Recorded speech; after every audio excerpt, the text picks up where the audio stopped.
Hi friends, welcome to my channel. I'm Gio, and this is the conclusion of Backpack Boy. Let's begin. June 3rd. I love Kigali. I love Rwanda. I love the people. Guidebooks call them the friendliest people in Africa. It's true. They've made me feel welcome. I'm Ulysses Henderson Morton, or Yuli for short. I've been in Africa for a little more than 3 weeks, and I'm loving it. I centered the ball of reddish clay on the turntable. That's what my teacher called the top of the wheel kick potter's wheel. Normally it's called a wheelhead. It must be a term from the old days when the people played records instead of DVDs or streaming. I'm staying at Beata's home, with her husband, her 4 children, her parents, 2 dogs, 3 cats, a goat out back, and an undetermined number of chickens. Beata was the night nurse that cared for Philip. She works night shift, comes home to see her children off to school, and then sleep. Her mother manages the day-to-day, while her father tends their garden and builds pots and vases for market. Beata's husband handles the market. I earn my keep by making ceramic plates, pots, mugs, vases, pretty much everything, and helping out in the garden. At 8 in the evening, I called Mom. It's noon back in Denver. It went straight to voicemail. I tried Dad. I have news, but I'm with a client. I'll call you back when I'm on break. Life had imploded, but Dad still had to hit the 9 to 5. Beata had the night off, and Grandma was dishing out bowls of igisafulia, a chicken, tomato, plantain, and spinach stew with a gentle kick of onions and puavuro peppers. Puavuro is actually the Kinyarwandan word. It's a tiny nuclear chili commonly known as bird's eye chili, sometimes called firecrackers. It took me a minute to realize that they didn't debone the chicken. It all goes in the pot, skin, meat, head, feet, except the feathers and entrails. We eat it with fresh grilled chapatis and goat milk's butter. Cow's milk is available, but goat's milk is traditional. Besides, cow's milk gives Grandpa the farts. He's proud of them. Nobody else is. The kids had to tell me all about the last time Grandpa drank cow's milk. It smelled so bad one of the chickens died. No one corrected them, so it must have been true. I took my phone to the porch and sat under a tree. It was hot, humid, and the fireflies flickered about, their ghostly lights blinking among the trees. The neighbors were grilling goat, the air thick with wood smoke and charred meat. Kigali, city of 1,000 hills. And is it a forest in a city, or a city in a forest? I dialed. It clicked a couple of times, then Zickers picked up on the first ring. Space Ranger Zickers reporting for duty, live from the cockpit of the orbit jet. Any new trouble from Ming the Cowardly Lion? Mom told me this last night, I said. Remember how I told you about how Cliff was held at customs for 2 hours for questioning? He thought it was all done, but the Defense Counterintelligence and Security Agency, the DCSA, sent over someone to ask further questions. Evidently, my bank reported him. See, Cliff has to have a security clearance where he works, because some departments do projects for the Department of Defense. They're trying to decide if he's a security risk now. Will he lose his job? Zickers asked. Ripples always return, I replied, trying to sound all mystical and wise. Somebody's been drinking Scotty's green whiskey, Zickers said. You're buying dinner. I want Chinese. Why? I asked. The gallery sold 2 more of your pieces, $300 each. That's great, I said. Don't you get it? If I throw in a little, Bilbo comes home. I sat back, not believing what I had just heard. Say that again? You don't have to live in Rivendell anymore, Zicker said, his enthusiasm raw in his voice. It's time to come back to Earth Prime. Time to jump through the portal and slide home. You're serious? I'm not authorized to handle your banking, but your dad is. He picked up the check from the gallery yesterday, even asked me to look into flights. Dad and Mom didn't say anything. Hello, Megan. We're on different sides of the temporal vortex. Your yesterday is our tomorrow. Or is it the opposite? Anyway, who cares? You can blink your magic eyes and Jeannie flies home. I bet Philip would love to see you in transparent pink chiffon pants and a cutesy gold vest. Your hair is too short for a ponytail, though. You might have to shave your legs and your armpits. Who ever heard of a genie with body hair? A moto drove past, its exhaust thick. Zickers started laughing. Whatever the joke was, I didn't get it. What's so funny? I asked. Zickers laughed harder, but somehow muttered, Maybe Philip could help shave you. Watch it, or I'll smash your Death Star. You wish, my one hit point friend, Zicker said. Later, I've got to get to work. Later, fellow tank snack, I replied. I stared at my phone, sitting under the avocado tree in front of Beata's house. A wave of longing rippled through my heart. Avocado trees are common around here. Not in Denver. Zicker's news opened up a new feeling. Excitement to go home. That had never happened before. I could see my family, Mom and Dad, my little sister, hang with Zickers for real instead of by phone.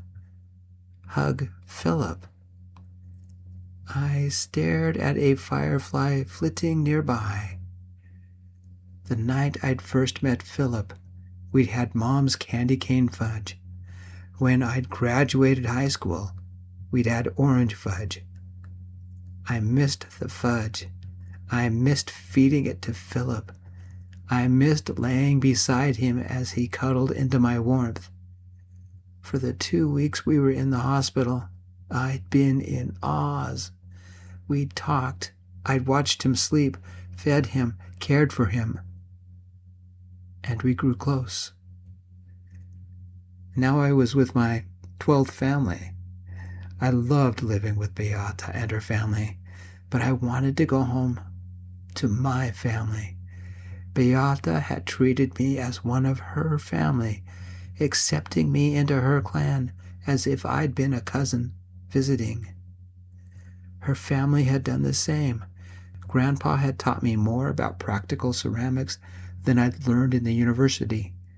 I'd made twice as many pieces here than I had back in college. Slipping my phone back into my pocket, I walked to the kick wheel. Outdoors, under an awning, it was a heavy brute compared to the ones in the ceramics lab. It took real leg strength to keep it moving, but once it was up to speed, it kept going. Turning the overhead light on, I picked up some clay, shaped it into a ball, and threw it into the center of the turntable, as my teacher called it. It's better known as the wheelhead. I lost myself as the clay formed. Mom, Dad, Teresa, Cliff, Charlene, Philip. They were family. They had chosen me when all the previous families had rejected me. A famous philosopher named Rocket, it's actually from a movie, Guardians of the Galaxy, once said, "The story has been yours all along. You just didn't know it." The cool clay began to take form, rising quickly, but not too thick. I leaned in, adding pressure, but not too much, to make the walls thinner. It rose, something fragile, not practical, something I'd seen in my teacher's studio. I lost myself, becoming one with the clay, with the silence, with the Rwandan night. With the slightest press of my thumbnail, I made ripples, letting the soft change affect the whole piece. Ripples. What kind of ripples had the Mortons made when they adopted me? Their love had healed me. Because of them, I'd met Philip. Because of Philip, I knew friendship and love. Because of what the Mortons had done, I'd stayed in school longer than a few months or a year and became friends with Zickers. My phone rang. Quickly, I wiped my hands and pried my phone out of my pocket. It was Dad. "Hey," I said. "It's not too late there, is it?" I glanced at my phone. I'd been on the wheel for nearly 2 hours. "It's about 10, I replied. "How's work?" "Busy. That account I was telling you about, they see the wisdom of what I proposed and will finally agree." "That's good. Putting you on speaker, because I'm with someone you might want to talk to." Dad hesitated, taking a bite of something. Then a click. A new voice took over, one I had seldom heard recently, because he was sleeping all the time. "Hi, Yuli. Long time." A knot formed in my throat. Tears clouded my eyes. "How are you feeling, Philip?" "Better. Janice took me to the doctor today. The doctor said I'm getting stronger," Philip told me. "Still tired, though. He checked my blood, said my red cells are low, but it's normal after malaria. My spleen's still a little swollen, but it's healing. They've got me on this medicine to prevent a relapse." I couldn't speak. I tilted my head back to look at the night sky, and then clenched my eyes shut to keep the tears from falling. Missing Philip hurt. My soul ached to go home, to be with Philip, to make sure he was all right. "Yuli?" Philip asked, his voice gentle. "You okay? You there?" I wiped my eyes and forced my voice to work.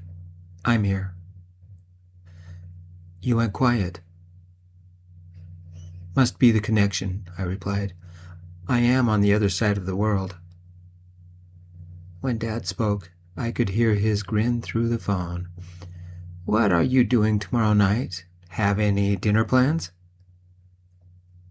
"Making pots," I said. "They have this old kick wheel here, and their clay is stiffer than what we use back in the States. Why?" Phillips turned to grin. "Zickers will have to walk you through it, but if you catch the flight to Cairo International, then to Zurich, you'll be home by 6 p.m., our time." "That doesn't make sense," I replied. "I can have breakfast here and dinner in Denver on the same day. How long is my flight?" "Thanks to the magic of time zones. We fold 22 of your hours into only 12 of ours. Better eat a big breakfast," Philip said. I almost laughed. I wanted to dance. I hadn't packed. I hadn't said goodbye. But the thought of Philip's grin made the whole world feel like a gift. I was going home. Tell Zickers I owe him. "The Magnificent Wizard of Oz," he made me say that, Philip said, "is on my new phone as we speak." "Done and done, Ken no Sabe," Zicker's tiny voice echoed through the phone. "Be at your local Beam Me Up Scotty by 6 sharp, dawn's early light." I stared at my phone, unable to process what I had just heard. Tomorrow evening? I'll be home? Wait, my flight is in 8 hours? I'm going home? I think I'll decline. I can't be ready that soon. You know how long it takes to pack a backpack. "Zip it, Tink Snack. We both know it's already packed," Zicker said. "You'll still be stuck in the back, flapping your arms, but hey, it's a flotation device with coffee. You owe me. Big as in Leviathan Kaldari big. Thank you, and Venmos are acceptable. I took a deep breath and replied, I humbly bow before the honored Great One, offering eternal gratitude and pledging a rare, majestic, possibly mythical Lego Star Destroyer for his most esteemed birthday rituals. Philip snorted. I could imagine him rolling his eyes. For once, Zickers was serious. You had me at Star Destroyer. Seriously, I was ready to accept a mildly sincere thank you, but Legos are a boy's best friend. After Philip closed the call to Zickers, and Dad left to take care of something, it was only Philip and me on the line. His voice reflected the tiredness he must be fighting. I wish you had come home with me. The quiet desperation in Philip's voice made something catch in my throat. I'll be home tomorrow, I said. The Mortons are so nice, but I miss you.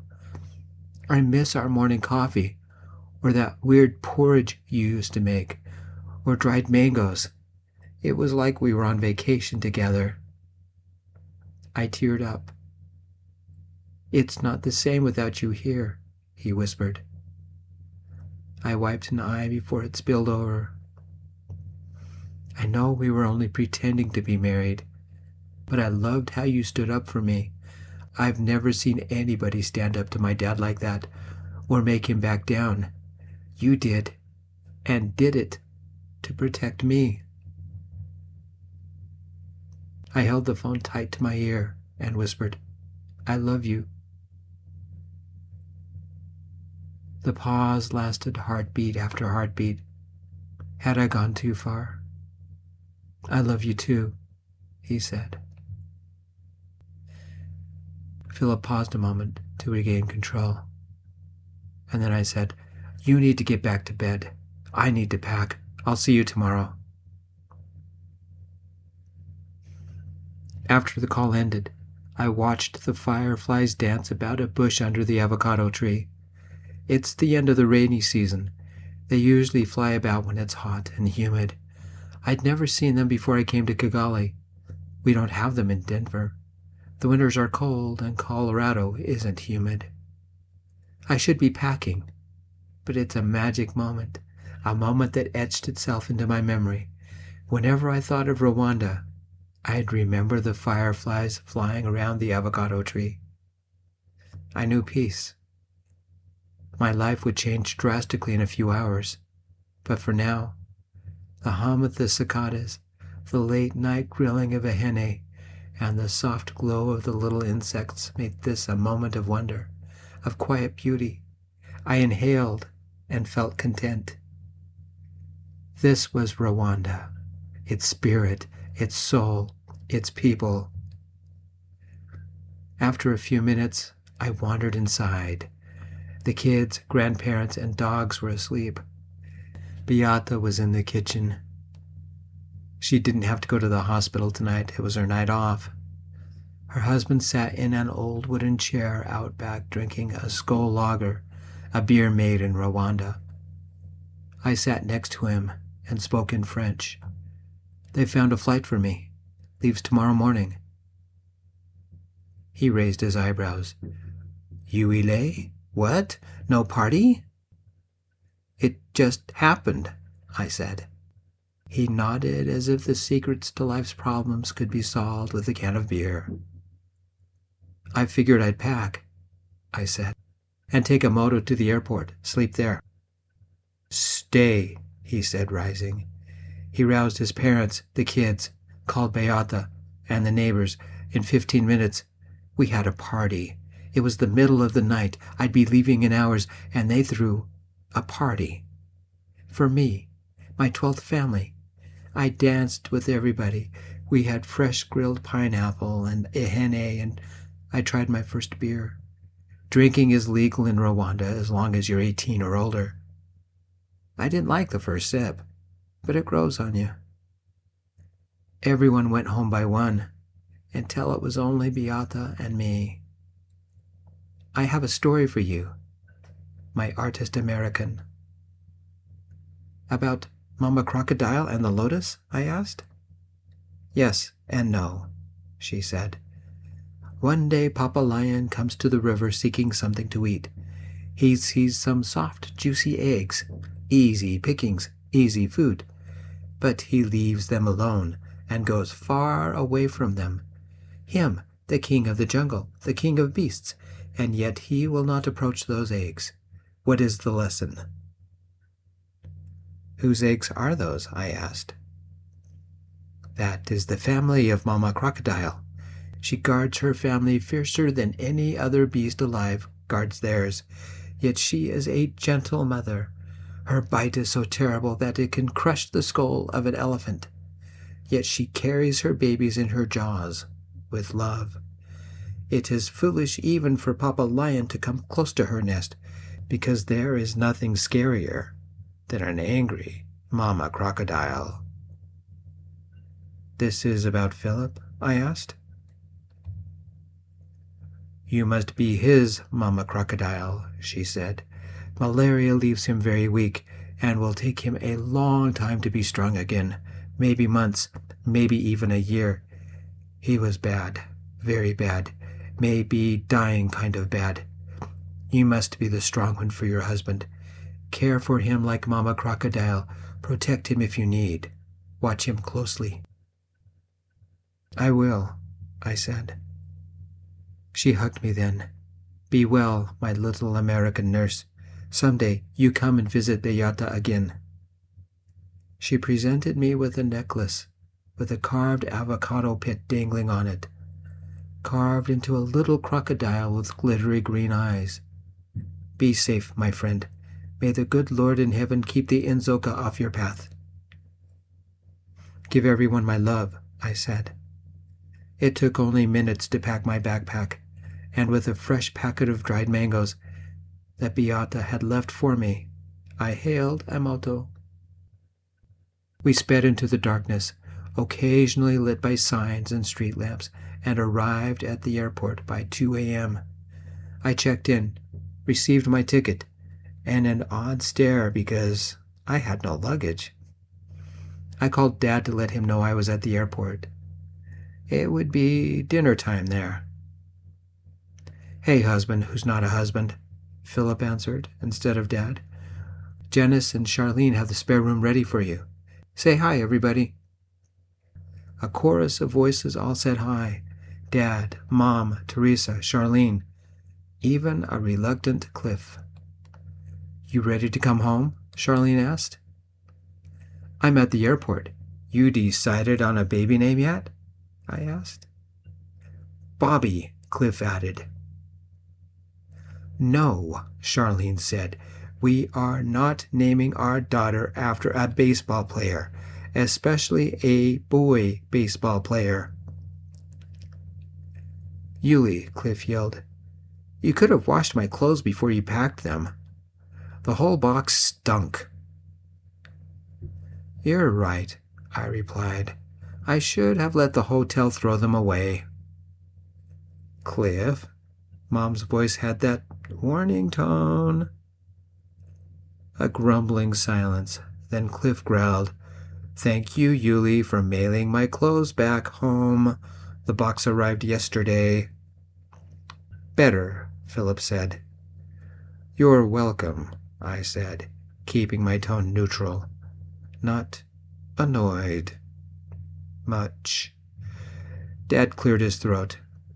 We need to talk about something else first. 2 somethings, actually. Dad only used that tone of voice when he meant serious business. My little stunt where I gave up my seat so Philip could travel first class had made life complicated for my family. Ripples again. You never know when they are going to return, or how. I know where this is going, I said. It's costing extra because I stayed behind. I'm sorry, but I did what I thought was best. Philip needed to get home. I guess I'm not sorry, but I'll work extra shifts to make up the difference. Charlene purred. It's cute how he thinks it's him in trouble. Can I have my phone back now? Teresa whined in the background. After dinner, Mom softly said, and it's your turn to do dishes. Mom, that's not fair. Cliff, Philip said, stop stalling. Okay, Cliff muttered. Look, Yuli, I'm sorry for taking your card. It was the stupidest thing I've ever done. Dad cleared his throat again. What? Cliff said, his voice rising. I said I was sorry. Even my teddy bear wouldn't believe that, Teresa scoffed. Did I detect a smile? Was she enjoying this? Oh, come on, Cliff whined. Yuli, I'm getting on my knees. See, everyone, I'm on my knees. Forgive me, bro. It was dumb of me to steal your card, and you could have left me in Rwanda for eternity, but you didn't. You got me home in spite of everything. You can be furious with me if you want. Dad and Mom already are, 'cause they had to get a payday loan and then mortgage the house to pay that off. But I really am sorry. I'll buy you a new backpack, the military kind made out of leather and has lots of pockets. I had to smile. Beata's lesson about ripples and Mama Crocodile still rebounded weeks later. I'll think about it, Cliff, I said, after I've yelled at you for a couple of hours. Don't worry, Cliff said, his voice slightly subdued. Everybody else already has. I think Dad must have nodded because he took over. Moving on to item number 2. The Kessels are flying in from South Carolina. Somehow they knew Yuli was flying home tomorrow. Don't look at me. I never gave them my new number, Philip said. Besides, you guys planned this when I was still asleep. He still has 4-hour naps, Teresa said, a jealous bitterness to her tone.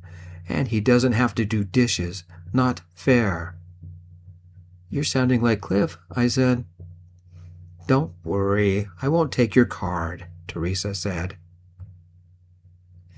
Philip, dear, Mom said, do you want to see your parents again?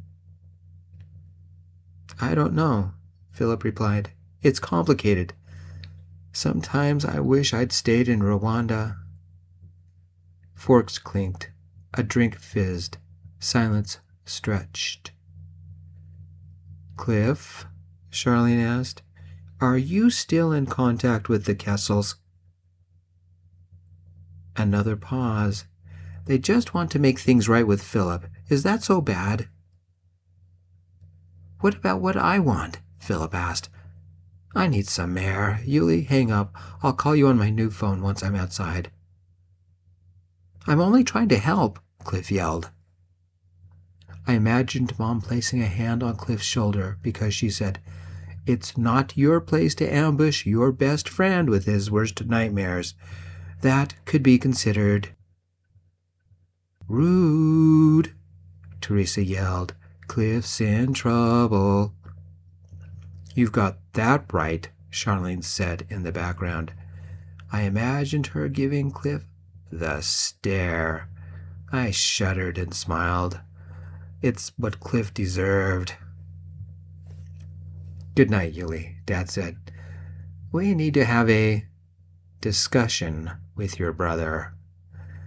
We love you and can't wait until you get back, Mom said as the call ended. It was 5 minutes later when Philip called. You okay? I will be when I see you, I said. What do you want to do about your parents? Philip took a slow inhale. I don't know. There's this little part of me that remembers the good times when I was a kid. The 4th of July picnics. Every summer we used to go to Folly Beach for a week. I loved it, even tried surfing. You any good? I asked. No, Philip said. We stopped going when I was in middle school. Mom got a new job and had trouble arranging time off with Dad's schedule. Do you want to see them again? I remember that first night I was kicked out. I couldn't explain it to my friends. I had nowhere to go. ended up sleeping behind a closed burger place, and later I stayed with a bunch of homeless kids in an abandoned warehouse. We sort of squatted there. Bad? I asked, with as gentle a tone as I could. Philip had never talked about living on the streets much, a topic he avoided, and I had never pressed.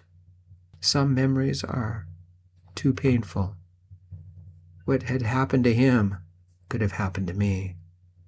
Older foster kids have few options, and most of them are ugly. Philip's voice went quiet. You didn't dare sleep for fear of being rolled. A lot of people did tricks for cash or even food. You know what tricks are? Yeah, I said quietly. Did you? There was a long pause, a slight stutter as his voice caught, before Philip asked, Would you hate me if I said yes? No. Right there, in the middle of Kigali International, waiting for my flight, I started crying. I hadn't eaten, Philip said. Didn't have anything clean. Somebody had already raided the dumpster in back of the Chinese restaurant. Don't tell anyone, please. Beata's gentle words rippled through me. Mama crocodile's bite is so terrible that it can crush the skull of an elephant, yet she carries her babies in her jaws with love. Philip had never had a mama crocodile to watch over him, not even a mama bear. I had become his mama bear because, in his vulnerability, his weakness, he couldn't fight for himself. I rubbed a finger over the carved crocodile about my neck. Could even a necklace leave ripples? I won't abandon you, I said. Who's buried in Grant's tomb? We spoke for an hour until I signed off. Who knows when I would have a chance to charge my phone. If my flight was on a newer plane, maybe. Best to be cautious. I lightly dozed until boarding. I took my seat. Zickers was right. I was all the way in the back, and yes, I could hear the toilets cycle. A news broadcast mentioned a large storm brewing over the eastern Mediterranean, stretching into the Aegean Sea. I barely registered it. The plane left Kigali on time. 6 hours later, we touched down in Cairo. It was an older aircraft, no charging ports in economy. Those were reserved for first class. Cairo International was a cultural smorgasbord. Men in robes and turbans, women in burqas, whole families traveling together, the women wearing bright colors and hats, the men in suits, the children in Sunday best, casual Americans talking too loud, Italians gesturing as they spoke, the quiet reserve of the French. I found the terminal and took a seat, thumbing through the National Geographic, reading more than just the article on Santorini. Eventually, I bought a French edition of At Night All Blood is Black by David Diop. While waiting on the plane, I called Dad and updated him. The in-flight movie was the Pixar film Elio. I slept until I could sleep no more than watched clouds outside the window. Flight time, 4 hours. I had no time to enjoy Switzerland. The plane landed late, thanks to weather, and I had to sprint to catch my flight. They delayed it just long enough for me to board. I didn't even have time to call my parents and let them know. The last leg of the flight was home. Home to chili dogs, baseball, and see what mess I left my classes in. Did I still have a job? More important, I wanted to lay beside Philip, hearing his soft breathing on my shoulders, keeping him safe. I took off the carved crocodile I wore and stared into its glittery green eyes. I let myself remember Beata and her quiet lessons about Mama Crocodile, about learning how to cook sosoma, about speaking in French constantly, the kindness of Mama Nina, and Damba and his family. His wife seldom spoke, and his daughter's name was unpronounceable. The nights Philip and I sat up in bed, watching the TV of the man in the bed next to Damba. The markets, the glorious markets, the simple gifts packed away with my treasures. My backpack smelled like vanilla, not the store-bought kind, but the intense kind that made you dream of Africa, of Kigali. I remember the many nights quietly talking with Philip until he fell asleep. The hordes of mosquitoes, the fragile beauty of the fireflies, the millions of trees. Kigali, the city in a jungle, or a jungle in a city, the city of 1,000 hills. Somewhere over the Atlantic, I fell into a strange slumber where I dreamed of Mama Crocodile with a voice like Beata's, taking care of Philip and me while we shopped in a market the size of a city. We were looking for something, and we found it. Passengers, we are approaching Denver International. Please fasten your seatbelts. I tried to remember what we had found in the market, but I couldn't remember. The dream faded as the wheels touched down. My phone automatically aligned itself. Ladies and gentlemen, welcome to Denver. Local time is 6:30 p.m. The skies are lightly clouded and the temperature is 83. We will work from front to back and see that you all disembark safely. I called Dad to let them know I'd landed. I'm in Denver, I said. Dad paused. I could almost hear the frown in his voice. That's good, son. Zickers and Teresa should be waiting for you. Give them a call. Faint voices were in the background. Mom's, I recognized. Was that Charlene's? The other man and the woman I did not know. Something wrong? Philip okay? I asked. Dad's voice was measured and controlled. Philip's fine. He had dinner and went to bed. Wanted to wait up for you, but probably won't wake until morning. It's for the best, I said, looking about for the stewardess to let our row know it was our turn. Zickers and Teresa? That's a bad scene. She hates the Zickers mobile. Dad should have chuckled, or at least sounded amused. He had coined the term for Zickers' wreck of a car.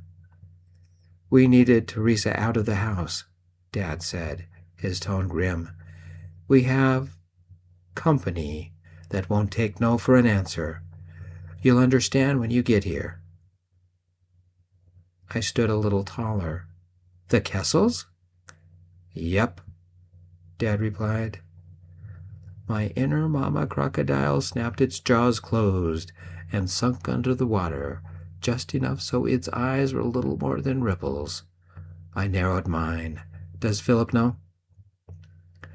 When he sleeps, Dad said, even George Romero couldn't wake him up. That made me smile. You've been hanging around Zickers too long. How did they find out where we live? I'll give you a hint. Charlene is furious. I sighed. Will you get me in trouble if I hit Cliff? Good old uppercut to the jaw. With or without gloves, Dad said. I snickered. I'll be there as soon as I clear customs. And Dad? Yes, son. Don't let them near Philip. It took an hour to make my way off the plane and crawl through the customs line. Since I didn't have any baggage to claim, I breezed outside. The Zickers mobile waited for me. Time, 7:35. A 20-year-old black Trans Am with a yellow Batman decal on the hood. More rust than paint. It still ran thanks to duct tape and safety pins. If you're in the back seat, careful about where you put your foot on the floor. It's liable to push all the way through, Flintstone style. I'm still trying to figure out who Zickers paid off so it would pass inspection every year. Still, I had gone everywhere in that car. Movies, double dates, one gay couple and one straight couple. Guess who invited the other guy? Random driving, rides to some of the games, rides to MTG card tournaments, even a few cons. Zickers loved that car, including the gold dice swinging from the rearview mirror and the at marching across the back window. Zickers saw me first. His smile was a nuclear explosion across his face. Tank snack, Enterprise D, the number 3. Holy Riker, Batman, it's about time you escaped the temporal anomaly. Where's my Star Destroyer? My grin matched his, and I enveloped my best friend in a quick hug. Don't be greedy, my Ferengi Jupui, I said. Do you need me to bang the rotor a couple of times so you can get the rust bucket started? No need. Teresa, you get in the back. Samwise, your Rosie awaits, but be warned, Saruman and Wormtongue are in the Shire. Bad news, I said, my heart beginning to pump harder. The carved alligator banged against my chest. Zickers climbed into the driver's seat. I took the passengers. Your car smelled like Cheetos, Teresa said, buckling into the back. Here's the reason why, my little chickadee. Zickers raised his eyebrows twice, reached into the glove compartment, and withdrew a bag of Cheetos. He tossed it to my sister, and the Zickers mobile started, first try, the engine sounding far better than expected. Get some work done? I asked. You know, Dad, always updating the slipstream drive. Time to bang the rotor. You don't make any sense, Teresa whined, but she ripped open the package of Cheetos anyway. Punch it, Sulu. I have a husband to rescue, I replied. On the way, I texted Beata that I'd arrived safely, and sent one to Dad. On our way. How's Philip? Still asleep. Doesn't know his parents are here. The sun had just set behind the mountains to the east, the clouds a momentary flurry of crimson and gold. The windows were down, the warm June air blowing through the car. Zickers played a techno, Mass Effect cover. We'd spent last summer playing Mass Effect 3 co-op. Zickers rambled on about 2 crazy customers he had served in the drive-thru, a drag queen sporting the Marge Simpson wig, leading her man by the leash. She had to duck to go through the door when she came inside to complain about her order. We pulled up to the house by 8:15. Cliff and Charlene's car was parked in the drive, next to Dad's. A rental black BMW 5 Series claimed the space in front of the house, its regal lines out of place in our middle-class neighborhood. The living room windows glowed, highlighting the figures inside. Cliff, Charlene, Mom, and Dad, Mr. and Mrs. Kessel. My inner mama crocodile woke up. How do you want to handle this? Zickers asked. Phasers at level 16, I said. Maximum setting. Vaporize? Zickers said. Damn, boy, you're in a mood. Geeks, Teresa muttered. I took point, leaving Zickers and Teresa to follow. The front door was unlocked. Mom and Dad were expecting me. I walked in. It smelled good. Lasagna and garlic bread must be warming in the oven. Cliff and Charlene sat on the love seat, Cliff with his frat boy smirk back on his face. Charlene looked up, her forehead creased. Mom stood and quickly hugged me. How was your trip? It's good to have you home. Fine, Mom. It's good to be home. Can't wait to show you the pictures, I said. Dad held me by the shoulders, looking me up and down. Look at the man you've become. Africa must have been good for you. I brought gifts, I said, setting my backpack down and unzipping it. But we should deal with the guests first. Mr. and Mrs. Kessel, why are you here? Make it quick, because I need to see my husband. Mrs. Rowena Kessel pursed her lips and sat a little taller. We're here to see our son." "You disowned him 5 years ago," I said. "Next lie, please." "You have no right to stop us," Mr. Kessel said, his volume rising. "We are family." I gave him a half-smile. "I stand between the darkness and the light, the candle and the flame. I am Philip's husband. It is my privilege to protect him from the people who threw him out like trash. Next lie, please." Cliff, smiling like he'd won some stupid prize, stood. "You're not even married." I whirled on him, letting Mama Crocodile shine through. I fixed him with a stare. "The petty thief has a voice. I think you need to shut up, Cliff. If it wasn't for me, you'd be rotting in a Rwandan jail for the next 5 years. "But it worked out," he said. I hate that smirk. "I brought Philip's parents here and—" I practiced my imitation of a Rwandan police officer, the look of a barely contained Rottweiler, and clenched my fists. The ripples had returned. "Let me teach you about ripples," I said. "Like throwing a stone into a pond?" Cliff replied. "Big deal." "Ripples always return," I said, "and some ripples destroy.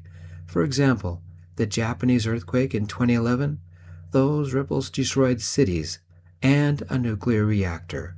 They were felt in Seattle." "So, why the stupid history lesson?" Cliff replied.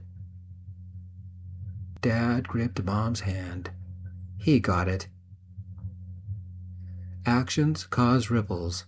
Let's call them a chain of events." Charlene's eyes narrowed. Zickers muttered, "The beacons of Gondor." "You stole from me," I said. "That money was supposed to help Philip and me survive in Africa." "It all worked out, bro, so don't get mad," Cliff said. "I'm not mad," I said, taking a step toward him. "You betrayed me. I would leave if I were you, before I break your jaw. 5. "You wouldn't do that," Cliff said. "I'm your brother." "I've been working with the punching bag since I was 16. Anger issues, abandonment issues, betrayal issues. I'm exhausted. My tolerance for your fracking Felker is non-existent. I've just gotten off a 22-hour flight because I had to convert my ticket to get Philip home because your idiocy cut our trip short. He should have been in the hospital for 2 more weeks. 4. Cliff glanced at Mom and Dad. 3, I said. Zickers quickly spoke up. "Cliff, you better leave. Yuli's about to go all aliens versus Predator on your badonkadonk." "Those are the ripples returning," I said. 2. "I think it's best if you and Charlene go home," Dad said. "We see his point, and it is valid." I shoved the coffee table out of the way. "Time's up." Cliff looked about for support, found none, and raised his hands in surrender. "Fine, I'm going. You think I haven't been punished enough? I got demoted today. My security clearance was revoked." "Boo-hoo," Teresa jeered. "You go," Charlene said. "I'm staying here tonight." "Fine with me. I'll take the floor. I'm used to it," I muttered. After Cliff left, whining of course, I turned to the Kessels. Mr. Kessel looked at me, then looked away. He picked up a half-finished Coca-Cola, studied it, and held it without tasting. "I know you don't like us. I know what it feels like to have your parents abandon you. I've been rejected 10 times before Mom and Dad rescued me," I said, remembering the lesson about Mama Crocodile and patience. Beata had once said, "Impatience causes the greatest ripples." I folded my arms. "For what you did to Philip, I don't like you." "We've changed," Mrs. Kessel said. "He had to live on the streets for 6 months because of you," I said. "No money, no clothes, no friends. Living in an alley or squatting in a condemned building. Scrounging trash, begging for handouts. Surviving something like that changes you, but in darker ways." "What do you mean?" Dad asked. I sat down on the corner of the coffee table. "You learn not to trust. You suspect everyone of an ulterior motive. Then there's the constant fear. And then compromising your values so you can eat. It's not a pretty life." Silence. "You destroyed your son," I said. "The boy you remember no longer exists. Only the man that survived. Can you blame him for hating you? For never contacting you? As his husband, I will protect him from people like you for as long as I live." "But we love him," Mrs. Kessel said. "You love the memory," I said. "I can guarantee he's nothing like that 19-year-old kid. That decision caused ripples that destroyed him." "Cliff told us the truth," Mr. Kessel replied. "You were never married. It was a hospital name mix-up or assumption. You have no say in the matter." Once again, the room was silent. From the corridor, someone cleared their throat. Philip leaned against the wall, using it to remain standing. He held out a velvet ring box. Inside rested 2 gold bands. "Let's fix that. Yulie, who's buried in Grant's tomb?" Not comprehending, I could only stare. The smile blossomed across my face. "Ulysses and his husband," I said, before running across the room and hugging the man I love. Epilogue. It took nearly a year, but Philip became friendly with his parents. Their relationship never recovered. His parents tried and continue to try, but the trust is gone. Philip is closer to my mom and dad than his folks. Mom developed a new fudge, ripple fudge, white chocolate with dark chocolate ripples, for our wedding. Philip and Ulysses Henderson Morton. The Kessels didn't like the name change, but they wished us well. We were stiffly polite. I heard Mr. Kessel commenting to Dad that night about, even though they are trying, he doesn't believe Philip will ever forgive him, or that I'd stop hating them. Some scars run very deep. Eventually, I told Cliff that I forgave him, but I also don't visit him often, only for family dinners. Zickers was our best man of honor, by the way. The final line of his toast: after a dramatic flourish with his square champagne glass, they used square ones in Quark's bar, he climbed on his chair and yelled, "Go forth, young man, head out there, that-a-way." I have to give the Kessels credit. They paid for our honeymoon, a week in Santorini. Nick and Brody met us there. We stopped off to see Beata on the way home. The end.